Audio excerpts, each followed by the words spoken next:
ऐसे लोग मेरे पास आते हैं कि हम चाह रहे थे कि एक बेगम हमारे सर दबाती है तो हम दूसरी शादी करना चाहते थे ताकि दूसरी पांव दबाया करें।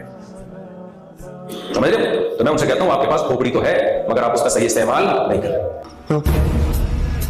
आप इस खोपड़ी सही इस्तेमाल करते तो आप ये कहते एक बेगम जब मेरे पांव पे डंडे मारती है तो सर पकड़ने के लिए कोई बेगम मौजूद नहीं, तो दो हो जाएंगी तो एक सर पकड़ेगी और दूसरी घुमाई करेगी।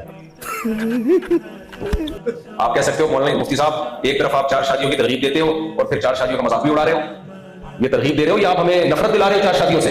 ये बड़ी अच्छी बात कही आप। भाई मैं आपको नफरत नहीं दिला रहा, मैं आपको एक हकीकत बता रहा हूं कि 4 शादियां करो जरूर मगर जिहाद की नीयत से, पिटने की नीयत से करो, लड्डू खाने की नीयत से मत करो। ये नहीं होगा कि आपकी जब 4 शादियां होंगी तो एक बेगम आपके सर की मालिश कर रही होगी, दूसरी आपके लिए चाय पका रही होगी, तीसरी आपके पांव दबा रही होगी, चौथी आपके कपड़े इस्त्री कर रही होगी। ऐसा नहीं होगा मेरे भाई। फिर क्या होगा? हर एक के साथ डिफरेंट किस्म के हालात हैं, समझ रहे हो?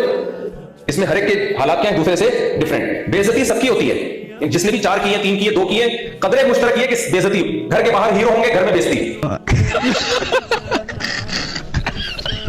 घर के बाहर आप हीरो होगे, जब आप घर से बाहर निकलोगे इंट्रोडक्शन होगा, ये इनसे मिलिए माशाल्लाह 4 बीवियां इनकी, इनसे मिलिए यार मर्द का बच्चा है यार, ये होगा।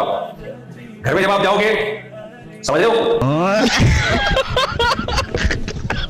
लेकिन हर शख्स के हालात दूसरे से क्या है?